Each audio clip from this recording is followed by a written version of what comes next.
ರಾಜಕಾರಣದಲ್ಲಿ ಹಾಳು ಮಾಡುವವರೇ ಇವರು. ಮೂಡ ಹಾಳು ಮಾಡಿದ್ಯಾರು? 14 ಸೈಟ್ ಬೇಕಾಗಿತ್ತ? ಯಾರು ಕೊಟ್ಟವ್ರು ಅದನ್ನ ನಿಮಗೆ? ದಯಮಾಡಿ ನಾನು ನಿಮ್ಮಲ್ಲಿ ವಿನಂತಿ ಮಾಡ್ತಾ ಇದ್ದೀನಿ, ಒಬ್ಬ ಸ್ನೇಹಿತನಾಗಿ. ಯಾಕೆ ಒಂದು ದೊಡ್ಡ first 5 years as chief minister we have done better. But second ಹೋಗ್ತಾ ಇದೆ, ಯಾರೆಲ್ಲ ಸೇರಿ ನಿಮ್ಮ ಹೆಸರು ಕೆಡಿಸ್ತಾ ಇದ್ದಾರೆ. ಹಾಗಾಗಿ ಆ ಹೆಸರು ತೊಗೊಂಡು ಏನು ಮಾಡ್ತೀರಿ? ನಿಮಗೆ ಆ ರಸ್ತೆಗೆ ಹೆಸರಿಟ್ಕೊಂಡು ಏನು ಮಾಡ್ತೀರಿ? ಯಾರು ಆ ರೀತಿ ನೀವು ಹೇಳಬೇಕೇ ಬೇಡ್ರೆ ಯಾಕಪ್ಪ ಇದೆಲ್ಲ ಅಂತ. ವಿಶ್ವವಿಖ್ಯಾತ ವಿಧಾನಸೌಧ ಕಟ್ಟಿದಂಥ ಹನುಮಂತಯ್ಯನವರು ಒಂದು ದಿವಸ ಅದರಲ್ಲಿ ಕೂತ್ಕೊಳ್ಳೋಕ್ಕಾಗಲಿಲ್ಲ.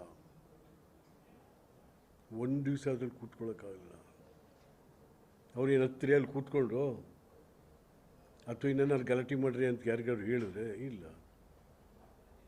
ನಿಮಗೆ ಅನ್ನರಾಮಯ್ಯ ಅಂತ ಹೆಸರು ಕೊಟ್ಟರು. ನಿಮಗೆ ಅನ್ನರಾಮಯ್ಯ. ದೇವರಾಜರು 21 ಲಕ್ಷ ಎಕರೆ ಭೂಮಿ ಕೊಟ್ಟ. ಅಕ್ಕಿ ಕೊಡಲಿಲ್ಲಪ್ಪ ಅವರು, ಭೂಮಿನೇ ಕೊಟ್ಟರು, ಬೆಳ್ಕೊಳ್ರಿ ಎತ್ತಗಡೆಗೆ ಅಂತೇಳಿ. 21 ಲಕ್ಷ ಎಕರೆ ಭೂಮಿ. ಅವರೆಲ್ಲ ಅನ್ನದ ಅರಸು ಅಂತ ಯಾರೂ ಹೇಳಲಿಲ್ಲ. ಅವರು ಅನ್ನದ ಅರಸು ಅಂತ ಅವ್ರು ಯಾರೂ ಹೇಳಲಿಲ್ಲ.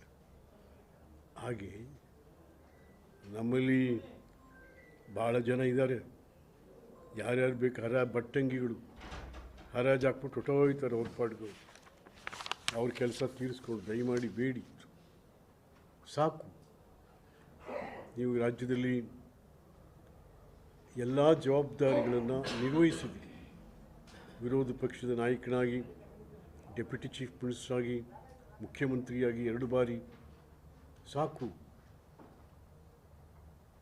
ನೆಕ್ಸ್ಟು ನೀವೊಬ್ಬ ಮಾಡೆಲ್ ಲೀಡರ್ ಆಗಿರಬೇಕೆ ಹೊರತು ಇದು ಯಾವುದೋ ಹೆಸರು, ನಮ್ಮ ಹೆಸರು ಸಿದ್ದರಾಮಯ್ಯನ ಹೆಸರು ಮಾತ್ರ. ಆರೋಗ್ಯ ಮಾರ್ಗ ಸಿದ್ದರಾಮಯ್ಯನವರು ನಿಮಗೊಂದು ಜ್ಞಾಪಕ ಮಾಡ್ತೀನಿ. SM ಕೃಷ್ಣ ಗೌರ್ಮೆಂಟ್ಲಿ ನಾನು ಸಹಕಾರ ಮಂತ್ರಿ ಇದ್ದೆ. ಯಶಸ್ವಿನಿ ಆರೋಗ್ಯ ವಿಮಾ ಯೋಜನೆ ಕೇವಲ 10 ರೂಪಾಯಿಗೆ 3 ಲಕ್ಷ ರೂಪಾಯಿನ ತನಕ ಆಪರೇಷನ್ಸ್, ಎಲ್ಲ ಥರ ಆಪರೇಷನ್ಸ್ಗಳು. ನೀವು ಮೊದಲು ಮುಖ್ಯಮಂತ್ರಿ ಆದಾಗ ಅಂದು ಆರೋಗ್ಯ ಮಂತ್ರಿ ಆಗಿದ್ದಂಥ ರಮೇಶ್ ಕುಮಾರ್ ಮಾತು ಕೇಳಿಕೊಂಡು ಸ್ಟಾಪ್ ಮಾಡಿದ್ರಿ. ಅದನ್ನು ಸ್ಟಾಪ್ ಮಾಡಿದ್ರಿ. ಇಡೀ ರಾಜ್ಯದ ಕೋಟ್ಯಾಂತರ ಜನಕ್ಕೆ ಆರೋಗ್ಯ, ಅದರಲ್ಲೂ ಹಳ್ಳಿಗಾಡು ಪ್ರದೇಶದ ಜನಕ್ಕೆ ಯಾವುದೇ ವಿವೇಚನೆ ಇಲ್ಲದೆ ಆ ರಮೇಶ್ ಕುಮಾರ್ ಮಾತು ಕೇಳ್ಕೊಂಡು ನೀವು ಅದನ್ನು ಮುಚ್ಚೆ ಬಿಟ್ರಿ ಅದನ್ನ. ಆಮೇಲೆ ಬೊಮ್ಮಾಯಿ, ಆ ಸರ್ಕಾರ ಎಲ್ಲ ನಾವೇ ತರಲಿಕ್ಕೆ ಕಾರಣರಾದರು. ಬೊಮ್ಮಾಯಿ ಅವ್ರ ಹತ್ರ ಕೂತ್ಕೊಂಡು ಗಲಾಟೆ ಮಾಡಿ ಅದನ್ನು ಮತ್ತೆ ರೀಇಂಟ್ರೊಡ್ಯೂಸ್ ಮಾಡಿ ಈಗ ಚೆನ್ನಾಗಿ ನಡೀತಾ ಇದೆ ಅದು. ಹಾಗಾಗಿ ಮತ್ತು ಮಹಾರಾಜರನ್ನ ಹೆಸರನ್ನ ತೆಗೆದು ಇನ್ನೊಬ್ಬರು ಹೋಗುವಂಥದ್ದು ಸರಿಯಲ್ಲ. ಏಕೆಂತಂದರೆ ಮೈಸೂರು ಮಹಾಸಂಸ್ಥಾನ ಯದುವಂಶದ ಅರಸರು ಕೊಟ್ಟಂಥ ಕೊಡುಗೆ.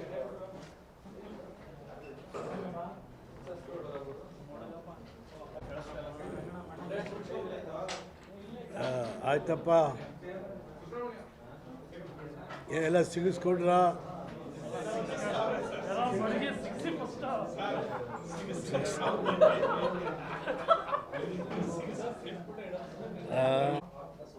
ಮಾಡೋದಾ? ಏನ್ರಿ ಅರ್ಸ್ತವ್ರೆ, ಮಾಡೋದೇನ್ರಿ?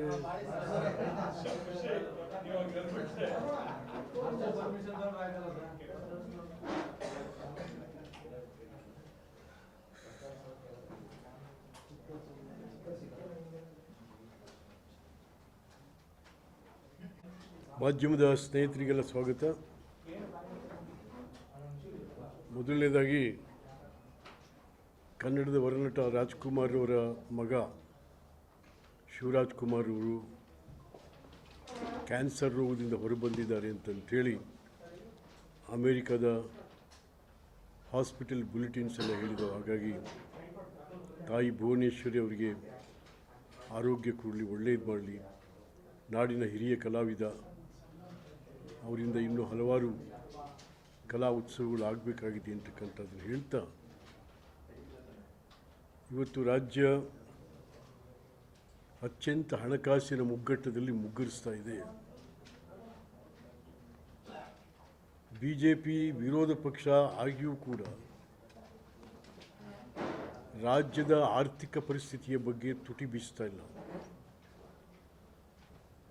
ಯಾಕೆಂದರೆ ಆರ್ಥಿಕ ಪರಿಸ್ಥಿತಿ ಇದ್ದರೆ ತಾನೇ ಆಡಳಿತ, ಅಭಿವೃದ್ಧಿ ಎಲ್ಲ ಆಗುವಂಥದ್ದು. ನಾಡಿನ ಆರ್ಥಿಕ ತಜ್ಞ